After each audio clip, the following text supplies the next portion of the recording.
کے اندر کیا نشانیاں ہیں؟ اللہ تبارک و تعالیٰ ارشاد فرماتے ہیں قرآن پاک کے اندر کئی جگہ نوح علیہ السلام کی کشتی، ان کے عذاب کے واقعات کو قرآن نے بیان کیا ہے، اور نوح علیہ السلام کو آدم ثانی کہا جاتا ہے۔ یہ آدم علیہ السلام سے جو انسانیت کا سلسلہ چلا، نوح علیہ السلام پر آ کر وہ ختم ہو گیا، اور اللہ تبارک و تعالیٰ نے عالمی اعتبار سے پانی کے سیلاب کو بھیجا، جس میں سب کے سب ہلاک ہو گئے۔ ایک بڑھیا جو کشتی سے باہر تھی، اور باقی جو لوگ کشتی میں سوار تھے، اور کشتی چھوٹی نہیں تھی، بہت بڑی تھی، تقریباً 50 سے 60 گز لمبی اور 30 گز اونچی۔ اس میں 3 منزلیں، نیچے کی منزل میں حشرات الارض، بیچ کی منزل میں چوپائے اور جانور، اور تیسری منزل کے اندر انسان جو حضرت نوح علیہ السلام کو ماننے والے تھے۔ اور نوح علیہ السلام کی کشتی میں کتنے لوگ سوار تھے؟ 72۔ اور یہ 72 امام حسین صلی اللہ علیہ وسلم کے سامنے شہید ہونے والے بھی 72 ہے۔ کشتی میں 72 افراد، اس کے علاوہ 8 افراد۔ 8 کون؟ ایک نوح علیہ السلام، ان کی ایمان والی بیوی، اور ان کے 3 بیٹے، ان کی بیویاں۔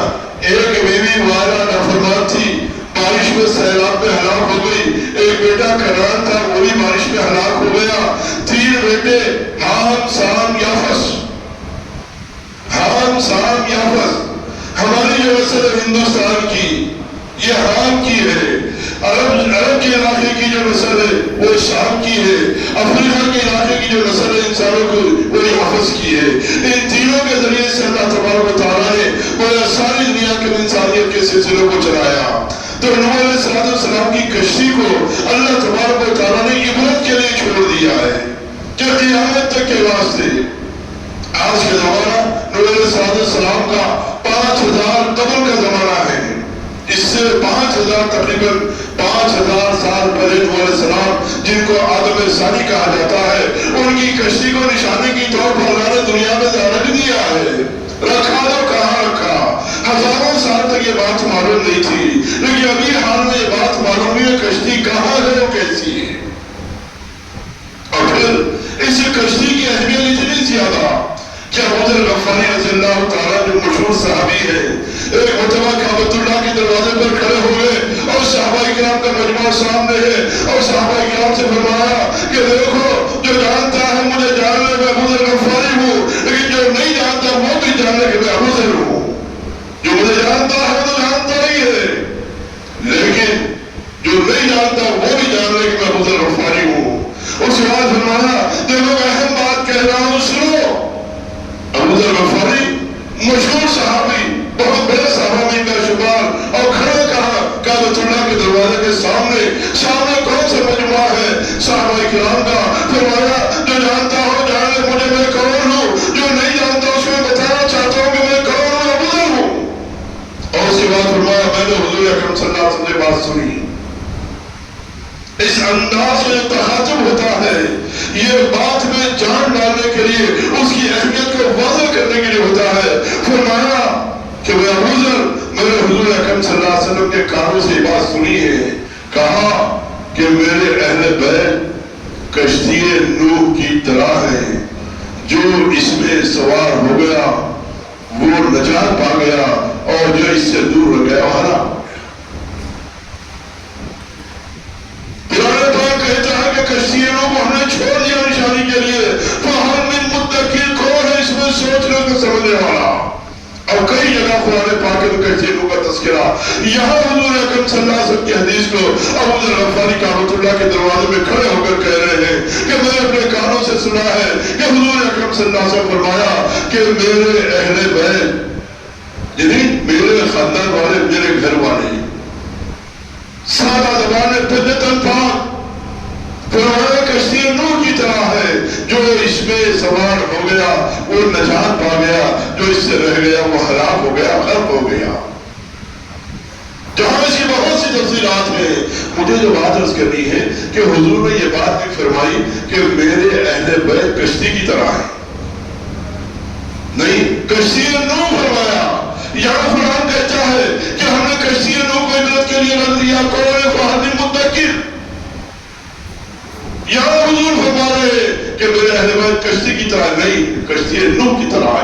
سفینہ نوح۔ آخر وہ کیا راز ہے؟ حضور اکرم صلی اللہ علیہ وسلم نے سفینہ نوح کی طرح اپنے اہل بیت کو کیا فرمایا ہے؟ بہت تفصیلات ہیں، مختصر وقت میں مختصر باتیں۔ عبادت صرف میرے صرف پر آپ غور کریں، کہیں آپ گمراہ نہ ہو جائیں۔ صرف عبادت سے جنت میں جانا ہوتا تو شیطان جنت میں جاتا۔ صرف عبادت سے جنت میں جانا ہوتا تو شیطان جنت میں جاتا، لیکن عبادت کے ساتھ میں اور کیا چاہیے؟ حضور نے فرما دیا میرے اہل بیت، میرے خاندان والے، میں، علی، فاطمہ، حسن، حسین علیہ السلام، یہ مشہور خبر کے مطابق اہل بیت ہیں، ان کی محبت یہ ہر ایمان والے کے لیے ضروری ہے۔ اس کے بغیر عبادتیں کمال محبت پہنچ ہی نہیں سکتی۔ یہی وجہ ہے کہ حضور اکرم صلی اللہ علیہ وسلم فرما دیا کہ میرے اہل بیت کشتی نوح کی طرح ہے، اور کشتی نوح میں افراد سوار تھے، نوح علیہ السلام کے 8 افراد، اس کے بعد جو تھے وہ 72 افراد، میدان کربلا کے اندر بھی 72 اصحاب نے اپنی جان کی ندامت پیش کیا اور جام شہادت کو نوش فرمایا۔ اللہ تبارک و تعالیٰ نے اس کشتی کو ترک نہ، قرآن پاک کہتا ہے کہ ہم نے اس کو باقی رکھا ہے، چھوڑ دیا ہے، فہل میں مدکر، تاکہ اس کے اندر غور و فکر کرے۔ لیکن 5000 سال کا کووڈ عرصہ گزر گیا، کشتی کہاں ہے یہ بات نہیں معلوم تھی، لیکن تحقیق کرنے والوں نے تحقیق کی۔ کیا ہوا؟ 1952 1952 پرانا زمانہ، زیادہ زمانہ نہیں ہوا، پرانا زمانہ نہیں، زیادہ زمانہ نہیں ہوا، کشتی نوح کی دریافت ہوئی۔ سویت یونین تھا اس وقت میں، اب تو ٹکڑے ہو گیا۔ سویت یونین کی ایک ٹیم نے جو سروے کرتی ہے پرانے حالات کا اور پرانی چیزوں کا جائزہ لیتی ہے، آثار قدیمہ جسے کہا جاتا ہے، وہ ٹیم پہنچی کہاں؟ کوہ رات پر، جولی پہاڑ کہاں ہے؟ یہ کہاں ہے؟ ابن عمر کے جزیرے کے پاس، ترکی کے بالکل پاس میں پہنچی ٹیم۔ تحقیق کرتے جب وہ کھدائی کی تو وہاں پر بڑے بڑے لکڑی کے ٹکڑے میسر آئے۔ 1951-52 یہ 2 سال، 1951-52 2 سال تک تحقیق ہوتی رہی، بڑے بڑے لکڑی کے ٹکڑے ملے، اور نوح علیہ السلام جو کشتی تھی چھوٹی موٹی نہیں تھی، بہت بڑی تھی، اس کے اندر 3 منزل تھے، اور اس میں لکڑی کے ذریعے سے بڑے بڑے، اور مزید سے بڑے بڑے کمرے تھے۔ اس کے اندر جانوروں کو اور نیچے حشرات الارض کو اور اوپر اپنے ماننے والوں کو نوح علیہ السلام نے سوار کر لیا تھا، اور وہی بچے، باقی سب ہلاک ہو گئے سوائے گڑیا کے۔ تو گویا اتنی بڑی کشتی، لیکن یہ دبی پہاڑوں کے تو دبی ہوئی تھی۔ یہ سروے ٹیم نے سویت یونین کی اور چین کی اس ٹیم نے وہ تحقیق کی، لکڑی کے ٹکڑے ملے بڑے بڑے، اور تحقیق اور جستجو کی، ملتے گئے لکڑی کے ٹکڑے، اور جب تحقیق کی تو پتہ چلا کہ نوح علیہ السلام کی کشتی کے ٹکڑے۔ اس سے آگے کی اہم بات جو حضور نے فرمایا کہ میرے اہل بیت کشتی کی طرح نہیں، نوح کی کشتی کی طرح، یہ کیا راز ہے؟ پھر قرآن کہتا ہے کہ نوح کی کشتی کو ہم نے رکھ دیا ہے، فہل میں مدکر ہے کوئی سے سوچنے سمجھنے والا۔ ابھی حال کے اندر جب تحقیق ہوئی، بڑے بڑے نوح کشتی لکڑی کے ٹکڑے ملے، پھر دیکھا کہ اس کے اندر گویا لکڑی کے ستونوں کے ذریعے سے بڑے بڑے کمرے بھی بنے ہوئے ہیں، اور جستجو اڑی ہوئی 2-3 سال کی جستجو کے بعد میں وہ ساری چیزیں ملی۔ لیکن آپ کو اور مجھے یہ حدیث پاک اور قرآن پاک کی یہ آیت اور مختلف قرآن پاک کی آیت جہاں پر سفینہ نوح کا تذکرہ ہے، ان کے سمجھنے میں یقین کامل پیدا ہو جائے، اس کے لیے ان محققین نے اس بات کا ثبوت دیا ہے کہ لکڑی کے کشتوں کو نکالا گیا، خدا کی کرنی یہ ہوئی، ایک ایسا ٹکڑا بھی نے ملا جس کی شکل پنجتن بھاگنی 5 انگلیاں ہاتھ کی طرح تھی۔ کیا ملا؟ کشتی نوح۔ حضور نے فرمایا میرے اہل بیت سفینہ نوح کی طرح، نوح کشتی کی طرح نہیں، نوح علیہ السلام کی کشتی کی طرح۔ نوح علیہ السلام کی کشتی کو چلانے والا اللہ، اس کے سربراہ گویا میرے دوست بزرگوں حضرت نوح علیہ السلام، اور اہل بیت کی کشتی کو چلانے والے حضور اکرم صلی اللہ علیہ وسلم، اس کے سربراہ حضرت علی رضی اللہ تعالیٰ، گویا ان سائنسدانوں کو، ان تحقیق کرنے والوں کو جہاں نوح علیہ السلام کی کشتی کے بہت بڑے بڑے ٹکڑے ملے، وہیں پر ایک ایسا ٹکڑا بھی ملا جو گویا اسحاق کی طرح تھا، اور اس پر بہت سی تحریر لکھی ہوئی تھی۔ وہ محققین بڑے پریشان تھے، یہ لکھا ہوا ہے جو کیا ہے، عربی میں بھی نہیں، انگریزی میں بھی نہیں، کسی اور زبان میں بھی نہیں، تحقیق کی گئی، پرانی زبانوں کو جاننے والے جمع ہوئے، اور کئی مہینوں کے بعد ریسرچ کیا تو پتہ یہ چلا کہ یہ زبان نہ عربی ہے، نہ انگریزی ہے، نہ فارسی ہے، یہ کیا ہے، یہ شامی زبان ہے جو نوح علیہ السلام کے زمانے کی طرف بولی جاتی تھی۔ کہ پرانی زبان کے جاننے والوں کو بلایا گیا اور اس کی تحقیق کی گئی اور پتہ لگایا گیا کہ آخر اس کے اوپر لکھا ہوا کیا ہے۔ مٹی کے الفاظ لکھے ہوئے ہیں، لیکن یہ تختہ بالکل صحیح و سالم ہے اور بالکل جنت باغ کی طرح ہے۔ یہ 5 انگلیاں ہیں اور یہ ہاتھ کا تھوڑا سا حصہ ہے۔ یہ تختہ ملا اور اس پر لکھی ہوئی تحریریں ہیں جو بالکل خراب نہیں ہوئی، تحقیق کی، سامی زبان کے اندر معلوم کرو کیا ہے، کیا ہے ترجمہ۔ تفصیلات میں جانے کا موقع نہیں، گھڑی مجھے روک رہی ہے اور میں بہت تفصیلات اس بات میں آپ سے عرض کرتا ہوں۔ کیا نکلا؟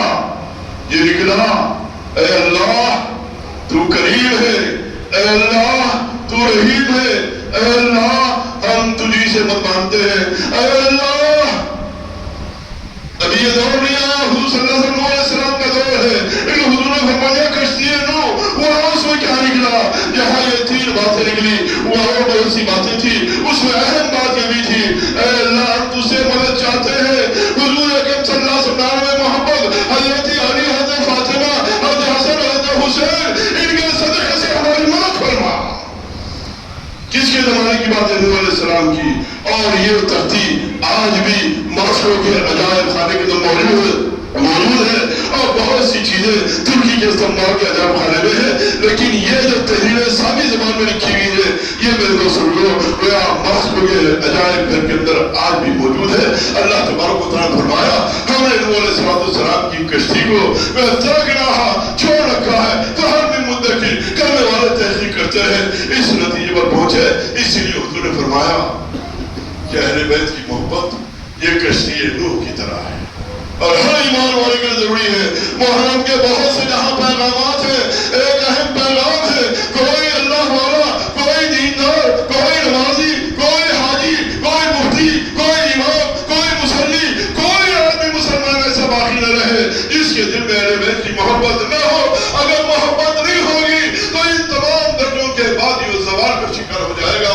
اس لیے چیز بہت زیادہ ضروری ہے۔ اس لیے اس ماہ محرم کے اندر ہمارے گھروں میں اہل بیت، حضور صلی اللہ علیہ وسلم کا تذکرہ، حضرت علی کا تذکرہ، حضرت فاطمہ کا تذکرہ، امام حسن کا تذکرہ، امام حسین کا تذکرہ، کہ اس سے محبتوں کو اضافہ ہو جائے۔ اور محبت جو پیدا ہوتی ہے اس کے پیدا کرنے کا طریقہ کیا ہے؟ محبت کیسے پیدا ہو؟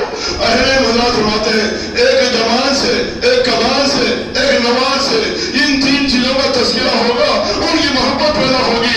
اس لیے ہمارے اپنے خاندانوں میں، اپنے گھروں میں، اپنے بھی بچوں کے درمیان میں، آفس میں، دفتر میں، ان تمام اہل بیت اطہار کا، کمال کا، جمال کا، نوال کا، کمالات ان کے اندر کیا ہے، جمالیات کے پہلو ان کے اندر کیا ہے، نوال انہیں عطا کرنے کا کیا کمال ہے، ان ساری چیزوں کا تذکرہ کرے، اس سے اہل بیت کی محبت پیدا ہوگی۔ اسی لیے حضور نے فرمایا کہ میرے اہل بیت کشتی نوح کی طرح ہے۔ اللہ ان باتوں کو سمجھنے کی توفیق نصیب فرمائے۔